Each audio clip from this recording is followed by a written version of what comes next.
Irmã Vilane, bom dia. Paz, irmã, bom dia. Bom dia a todo o pessoal do canal Eugênia Guimarães. Vamos começar essa nossa conversa, né?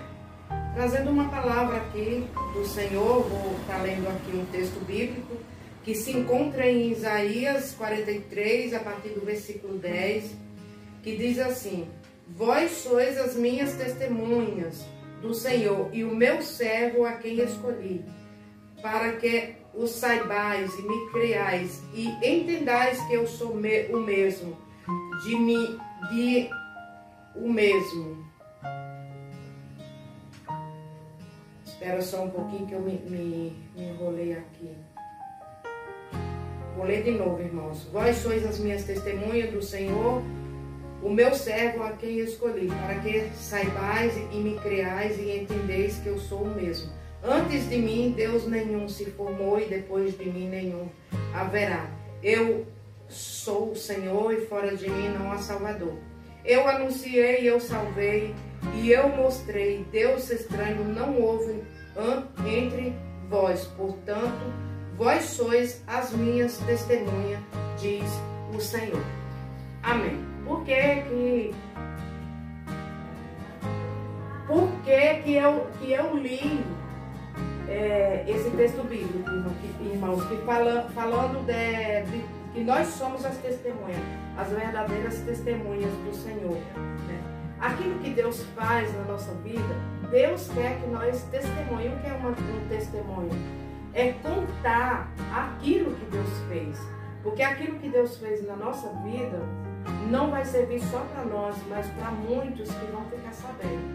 E a irmã Eugênia, quando eu fiquei sabendo que ela abriu esse canal, eu senti o desejo da gente estar falando sobre isso. Por que com a irmã Eugênia? Porque ela faz parte do que eu vou contar aqui, né, irmã Eugênia?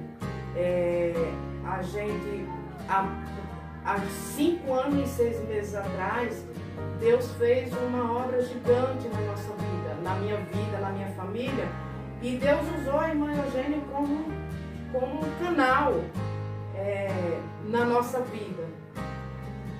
O meu esposo, eu sou casada com um expedito, ele, há alguns anos atrás, ele estava com problema com álcool e ficou numa situação muito crítica, a ponto de ficar totalmente dependente. A irmã Eugênia tem esse ministério de internar pessoas. Ela vai atrás de pessoas com problema de álcool, de droga, moradores de rua, aqueles que querem a ajuda dela. Ela vai atrás, ela procura clínica, ela interna. E muitas pessoas têm conseguido sair dessa situação de álcool, de droga, e Deus tem feito a obra para a vida dela. Só um detalhe que eu quero falar para você.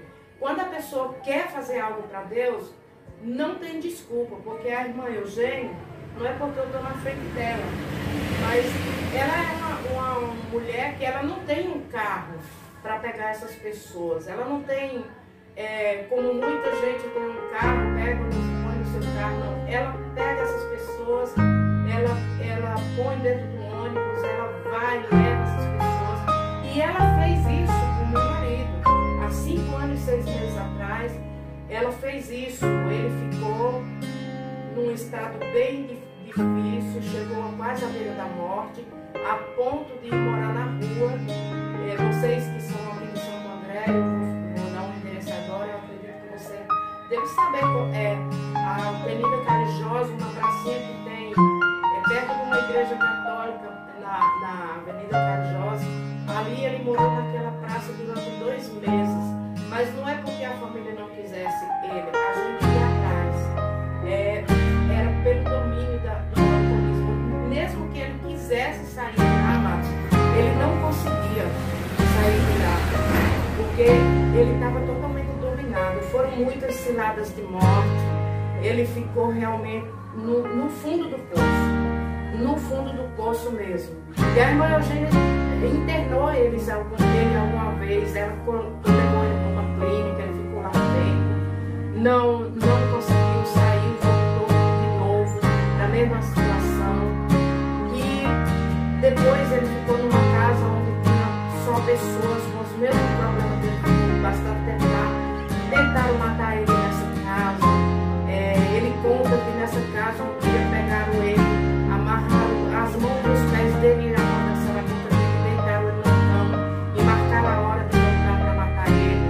Ele era espancado nessa casa, era no meio de marginais, irmãos. E ele passou por uma luta muito grande. A gente ia atrás dele, né, irmã Eugênia? A irmã pode confirmar aqui, a irmã pode falar também. Uma vez eu, a irmã Eugênia, um pastor de uma clínica, a gente foi atrás dele nessa casa para internar, ele não queria. A irmã Eugênia ia várias vezes atrás dele nessa casa para internar, ele não queria. Uma vez a irmã internou ele, deixou ele na clínica, quando a irmã voltou para casa, ele saiu da clínica de novo. Então era assim, meu filho ia atrás, que é o filho que eu tenho com ele, então eu ia atrás dele. E ele muito inchado, ele muito mal, ele estava já muito na vida. Mas uma coisa, eu não estava vivendo com ele, porque era impossível viver com ele na situação que ele estava. Ele realmente se tornou morador de rua. E uma coisa que eu nunca deixei foi de lutar pela libertação dele. É uma coisa que eu quero frisar aqui, que vai servir para você que vai assistir esse vídeo. Talvez você conheça alguém que está passando por essa situação, ou quem sabe você mesmo que está assistindo e que já desistiu e acha que não tem mais jeito. Eu quero dizer para você que tem jeito. Para Deus tem jeito. Não existe nada impossível para Deus. O que falta muitas vezes nas pessoas é se colocar na brecha por alguém. Então eu lutava pela vida dele. Nessa época eu fui morar com meu filho, morava só eu e meu filho. O meu filho também estava desviado, estava com depressão, uma depressão profunda, a ponto dele ficar uma semana deitado numa cama, debaixo de vários travesseiros, e não tinha quem fizesse ele sair daquela depressão. Então eu me encontrei sozinha nessa batalha. Foram 2 anos de grande batalha, de muita luta. Mas eu não desistia deles dois, nem do meu filho e nem do meu marido. Eu lutava. Às vezes meu filho saía de casa e ficava a noite fora. Eu aproveitava aquelas noites para ficar em vigília a noite todinha, guerreando pela vida deles dois, guerreando contra o inferno. Eu marchava dentro daquela casa a noite inteira.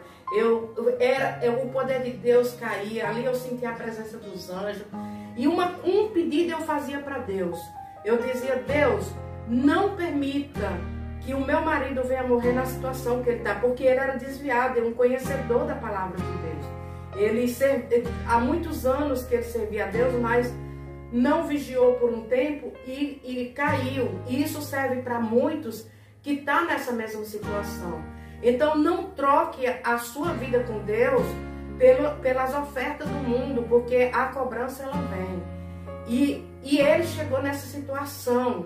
Então eu guerreava, e a pessoa que me assistia nessa guerra e que me ajudava era a irmã Eugênia.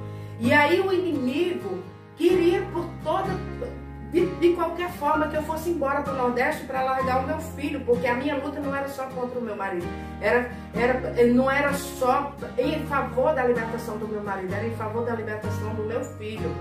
E a gente batalhava muito, eu batalhava muito. E o diabo ele fazia de tudo para mim largar o meu filho aqui sozinho, largar o meu marido e ir embora para o Nordeste, lá na Paraíba, que é onde minha família mora. A minha mãe hoje não é mais viva, mas na época ela era viva. Ela falava para mim: Vilani, o seu quarto está preparado aqui, tem tudo preparado, venha para cá, cuidar de mim e do seu pai. Venha viver aqui, tem tudo, não vai faltar nada para você aqui, você não precisa trabalhar. O meu filho, eu vi o inimigo usando ele chegava para mim e falava assim: mãe, vai embora, me deixa viver minha vida sozinho, me deixa viver, vai embora. E Deus falava comigo: não larga eles, porque é isso que o diabo quer, que você largue para o diabo tomar conta de vez e destruir. E não é isso que Deus tinha para a vida deles. Deus queria levantar isso, e ninguém mais me entendia, a minha família não me entendia. até o presbítero, que é uma bênção, o presbítero da igreja do meu filho, que é uma bênção, a gente morava no mesmo quintal, e ele batalhava pelo Paulo, até ele me aconselhou ir embora para Paraíba e largar eles aqui. Mas eu não me rendi, irmãos.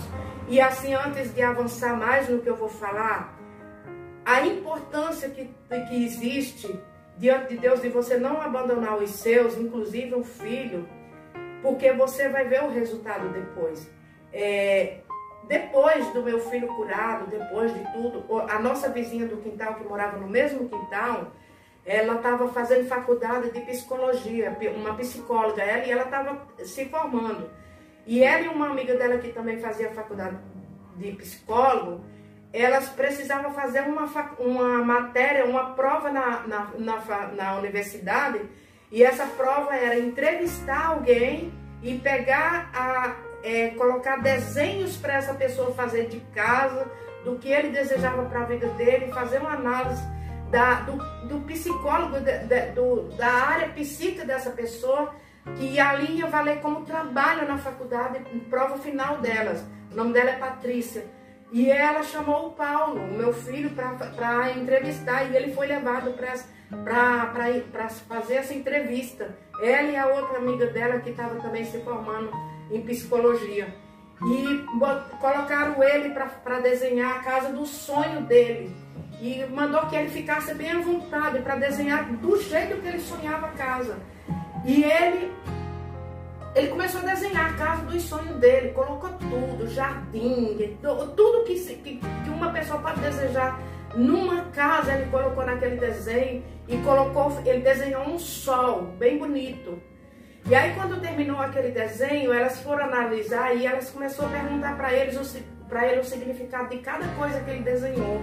E ele ia falando. Aí, quando chegou na vez do sol, ela perguntou para ele: Paulo, e esse sol que significa que você colocou aí? Ele falou bem assim: esse sol simboliza a minha mãe, porque a minha mãe foi a única pessoa que não me abandonou no momento em que ninguém mais acreditava em mim. Então, irmãos, isso não tem preço, não tem preço. E essas mulheres psicólogas, que já são psicólogas hoje, desabou ali, e ali foi um momento de grande emoção. E ali eu estou falando isso não para me orgulhar, mas para dizer que ali Deus me provou que quando eu decidi não abandonar eles aqui, era Deus no controle. Por mais que ninguém entendesse a minha atitude, era Deus, era que Deus queria que eu ficasse. Porque eu vi assim que se eu fosse embora, o diabo ia tomar conta do meu filho, ia destruir ele, ia destruir de vez o meu marido. Porque só tinha eu para lutar por eles. E a irmã Eugênia que me acompanhava. A irmã Eugênia não é parente nossa, ela não é família biológica de sangue nossa, é uma irmã em Cristo. Mas ela nunca abandonou essa batalha, ela estava sempre ali junto comigo. E aí até que, amados, chegou. Por que eu quis? Eu falei com a irmã Eugênia para a gente gravar aqui na congregação, na igreja aqui, porque foi aqui que começou tudo. O meu marido, ele tinha sumido. Ele estava tão mal, ele já estava em estado de rua mesmo, ele tinha sumido. Ninguém sabia se ele estava vivo ou morto. E aqui, eu congregava com a irmã Eugênia aqui, eu tinha a chave dessa igreja, e naquele dia era dia de culto. E eu cheguei cedo, ainda estava dia, e eu abri a igreja porque eu vim com o propósito de chegar aqui e orar até a hora do culto. E eu cheguei, eu gostaria que a irmã Eugênia, conforme eu vou andando, ela virasse a câmera comigo. Eu abri a igreja, era tardinha, o culto só ia começar às 7 horas da noite. E eu cheguei, abri a igreja e dobrei meu joelho nesse local aqui. E comecei a orar. E naquele dia eu fiz uma oração diferente para Deus. Eu fiz uma pergunta para Deus. Eu falei: Senhor, e aí, como é que vai terminar? Qual vai ser o final do meu marido? Qual vai ser o final dele? Ninguém sabe onde ele está, se ele está vivo ou morto. Qual vai ser o final, Senhor? Ele vai morrer ou o Senhor vai restaurar a vida dele? E continuei orando por ele, orando pelo meu filho. E chegou a hora do culto, e naquela noite tinha uma pregadora de fora. Uma mulher que até hoje eu não sei o nome dela, porque eu nunca tinha visto ela e vi ela naquele dia e não vi nunca mais, porque eu não sei o nome. A irmã Eugênia também não conhecia ela, que foi outra pessoa que convidou aquela mulher, a gente conheceu ela naquele dia. E ela chegou, uma moça jovem com um filhinho, até muito bonita ela, por sinal. Ela chegou a hora do culto, eu que dei a abertura ao culto, aqui encheu de gente. E detalhe, todo mundo que estava aqui no culto sabia da minha história, menos a pregadora que não conhecia a gente. E ela começou a pregar. Ela ficou nesse local aqui pregando, o púlpito era aqui, e eu sentei numa cadeira aqui, porque como eu era dirigente, eu fiquei aqui. E ela começou a pregar. E de repente, ela parou a mensagem, e a irmã Eugênia está aqui de prova para comprovar tudo que eu estou falando, porque ela viu. Ela parou a mensagem no meio, ela olhou para mim, e ela falou, e Deus tomou a boca dela e ela falou assim. Deus falou assim através da boca dela: minha serva, eis que eu tenho ouvido a tua oração, e eu tenho contemplado a tua luta. Aí ela pegou, meus amados irmãos, ela aqui nesse lugar, ela fez assim. Ela bateu a mão, ela fez assim, apontou para essa direção aqui e falou: aquele que tu tem lutado por ele, que tu tem clamado. Aí ela bateu a mão uma na outra e falou assim: eis que ele está aqui na palma da minha mão. Eu estou amassando ele como se amassa um barro, porque eu vou trazer ele de lá. Eu não perdi o controle, eu vou trazer ele de lá para usar ele como eu quero e não como ele pensa. E aí, queridos, e para ficar mais comprovado que era Deus falando na boca daquela mulher, ela terminou, e todo mundo aqui que conhecia minha história sabia que estava falando do meu marido. Porque ela não sabia, e talvez até hoje não saiba, mas todo mundo que estava aqui assistindo o culto sabia. Aí, para comprovar que era Deus falando, ela terminou a área do expedito, ela falou assim: e aquele que está na tua casa, não te preocupa com ele, porque você não faz ideia a obra que eu tenho na vida dele. Irmãos, aquilo eu desabei, foi algo assim sobrenatural. Eu soluçava na presença de Deus, porque ali eu vi Deus ao vivo e a cores falando comigo, me dando uma resposta que eu vinha lutando tantos anos para ter aquela resposta. E se passou um mês, e mesmo depois, A segunda parte, vamos fazer, irmã? Vamos, essa e depois a segunda parte, o segundo vídeo? Você cortou aí? Dividir, não. Tá. Amém. A irmã Eugênia está falando aqui, para o vídeo não ficar muito longo, a gente vai gravar o outro vídeo. E a segunda parte. A segunda parte, porque é bem longo. E você aguarda aí o outro vídeo que a gente vai gravar, amém? Para contar o restante, né, irmã? O que aconteceu, né? Isso, amém.